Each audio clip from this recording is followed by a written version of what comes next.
What was special about these cities? We have discussed that there were houses, there was a drainage system, there were streets built from bricks, there was granary, etc. But what was one thing that was really special about these cities? There were other cities apart from Mohenjo-daro as well, which were well structured. There were structures, there were proper roads, there were proper houses, drainage system, wells, etc. These cities were Kalibangan and Lothal.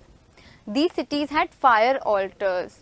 So fire altars are places where we light fires, and it is very large in space to perform sacrifices in it. Sacrifices in terms of to pray to gods when sacrifices are made in terms of animals, etc. So Mohenjo-daro, Harappa and Lothal, they had storehouses as well.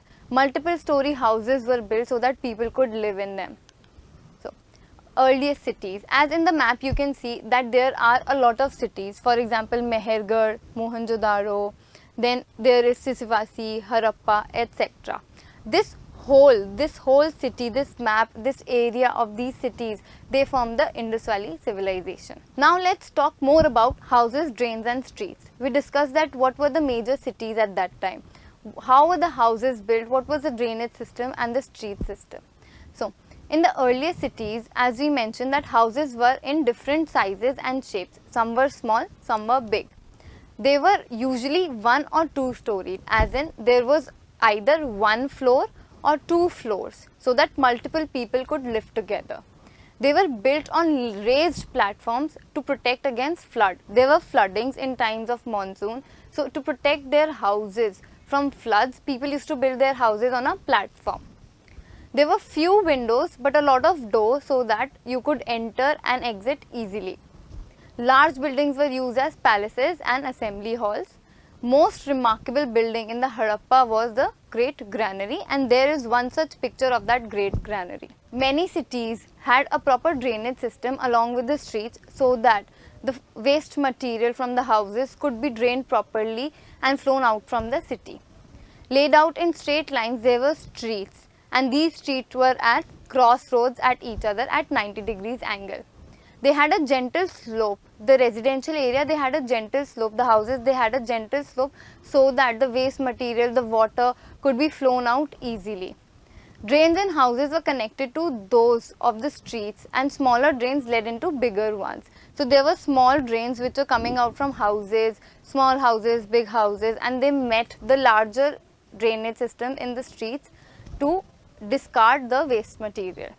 Inspection holes were provided at intervals to clean them. Of course, if the drainage system got blocked, it would create havoc in the streets, isn't it? So, inspection holes, just like we have potholes nowadays, there were inspection holes at that time so that from time to time, if the waste material built up and piled up, it could be cleaned.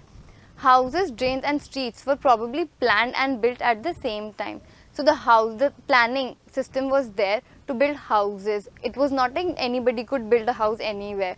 There had to be proper system of how much land was provided for building houses, what kind of house, what size of house would be built, where would the drainage system go. So this was done by all through planning and strategic management. As you can see in this picture, that this is a picture of the early Harappan city, where there you can see there are houses, there is a street, a entryway to enter into the city and houses, and there is a proper drainage system to discard the waste material. So this is a picture of a well in the Indus Valley civilization.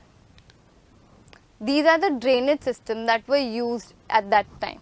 So there are proper and narrow canals which used to discard the waste material.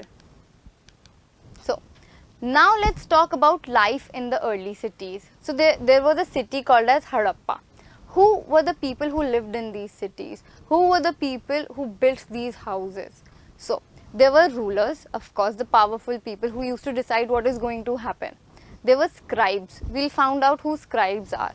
And then there were craftspersons. So we have a great look at the life of these people at that time. So the ruler. Who was the ruler?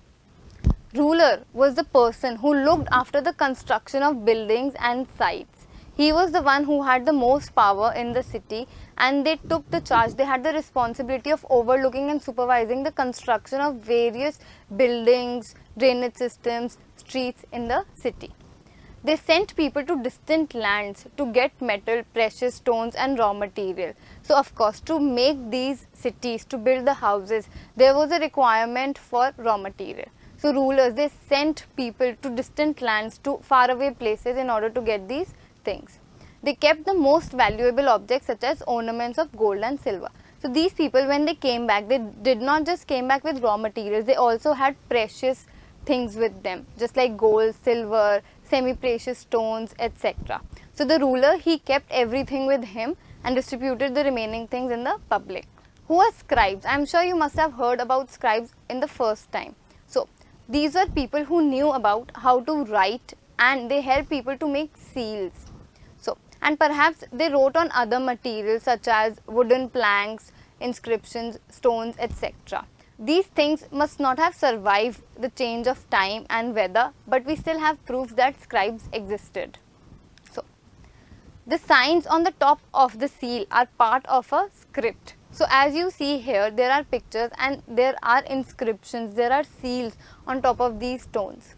So, these are the proof that a script, a written language existed at that time. This is the earliest form of writing known in the subcontinent. So this is the one form which is the earliest form that we know. Scholars have tried to read these signs, but we still do not know the actual meaning of them. So there are a lot of historians and archaeologists who work on finding the meaning of these symbols, but still it is under development and we do not know the exact meaning of these designs. Craftspersons. So apart from rulers, there were craftspersons who were living in the Harappan city. There were men and women who used to perform crafts, who used to build things out of their craft. For example, potters, sculptors, weavers, etc. So, they were making all kinds of things, either in their homes or in a specific shop, in a specific workshop.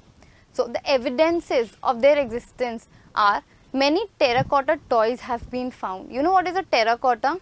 Terracotta is a kind of clay, and a lot of toys were made from terracotta at that time.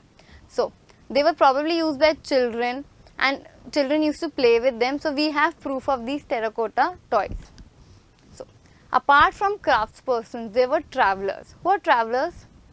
Travelers are people who move from one place to another in search of something or just to see how life used to be at that time. As travelers started to go from one place to another, trade developed. Trade means exchange of goods and commodities, exchange of materials, stories, etc. It developed, there was growth. So, for example, if a person was coming from another subcontinent, let's say Roman Empire, he would come to India and share his culture, stories, traditions with the Indian people living in the Indian subcontinent. So there was an exchange of things, there was an exchange of culture, stories, etc. It happens in nowadays as well, isn't it?